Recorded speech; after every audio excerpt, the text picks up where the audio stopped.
Hello and namaste, myself Suraj Samsao from Mind Magma, and in today's video we are going to cover about firing of explosives and blasting methods part 3. So basically ये हमारा second part है इस topic का.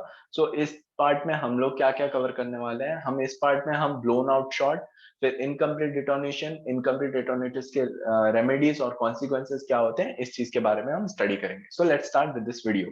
So first let us understand what is blown out shot. So a shot that dissipates the explosive force by blowing out the stemming instead of breaking down the rock.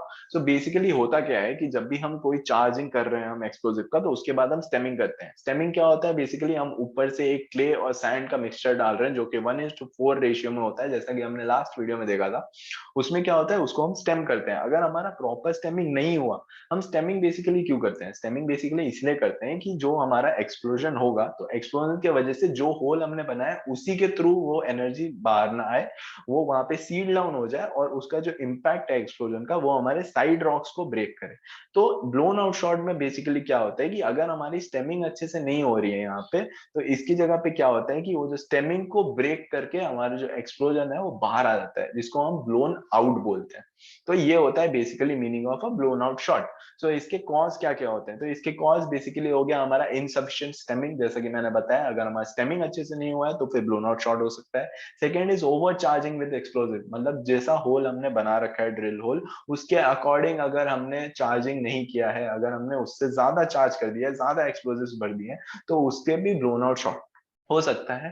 Third is that burden that is too much for the charge to dislodge, मतलब कि अगर ऐसा हुआ कि burden जो है ऊपर से हमारा जो भी स्टेमिंग है या फिर बर्डन है वो अगर वो ज्यादा ही हुआ, तो फिर वो भी हमारा रीजन हो सकता है कि वो ब्लोन आउट शॉट का एक इशू बन सकता है या फिर वो एक रीजन बन सकता है. तो ये हो गया हमारा ब्लोन आउट शॉट के बारे में. तो अभी देखते हैं कि इनकम्प्लीट डेटोनेशन क्या होता है. तो जैसे कि नाम से ही समझ आता है, by the name you can understand that if the detonation is not complete, it is basically incomplete detonation.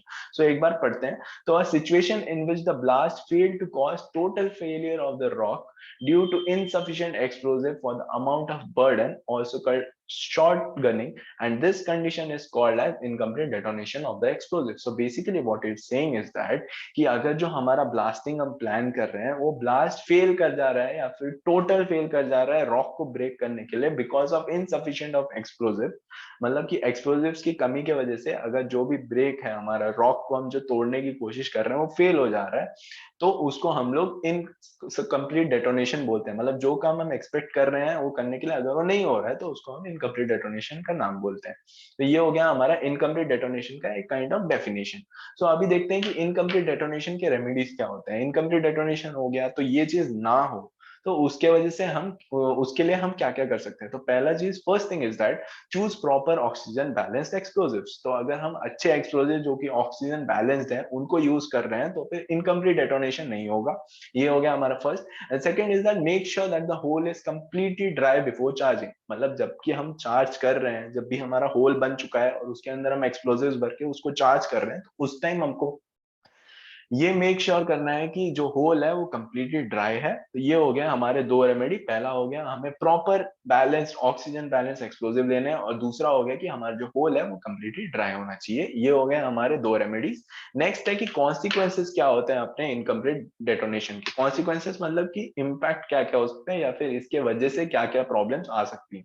पहला है हमारा एक्सेसिव टॉक्सिक फ्यूम्स, मतलब अगर एक्सप्लोसिव हमारा ठीक से इनकम्प्लीट डेटोनेशन हो रहा है, अगर हमारा एक्सप्लोसिव ठीक से नहीं फट रहा है, तो उसमें क्या होगा कि ज्यादा टॉक्सिक फ्यूम्स आएंगे जो कि बहुत हार्मफुल है. ये हो गया हमारा first. Second is blown out shot, जो कि हमने इस वीडियो में पहले देखा. ब्लोन आउट शॉट में क्या होगा कि इनकम्प्लीट डेटोनेशन हुआ तो मे बी वो आफ्टर सम टाइम वो ब्लास्ट हो पाए, कुछ समय के बाद वो डेटोनेशन कंप्लीट नहीं हुआ, अगर कुछ समय बाद कंप्लीट हो जाए या फिर कुछ एरर आ जाए, उसके वजह से भी हमारा ब्लोन आउट शॉट हो सकता है, जो कि एक कॉन्सिक्वेंस है. और तीसरा है अपना इम्प्रॉपर फ्रेगमेंटेशन, मतलब जो हम एक्सप्लोजन से एक्सपेक्ट कर रहे थे वो अगर हमको नहीं मिल रहा है, वो जो फ्रेगमेंटेशन हम एक्सपेक्ट कर रहे थे वो फ्रेगमेंटेशन हमको नहीं मिल रही है, तो वो भी हमारा एक कॉन्सिक्वेंस हो सकता है इनकम्प्लीट डेटोनेशन का. तो ये तीन हो गए हमारे इनकम्प्लीट डेटोनेशन के कॉन्सिक्वेंसेस. पहला है हमारा एक्सेसिव टॉक्सिक फ्यूम्स, दूसरा है अपना ब्लोन आउट शॉट, एंड तीसरा है अपना improper fragmentation. So hope you understood this part of this video. So by this we have covered our topic. Thank you from Mind Magnet.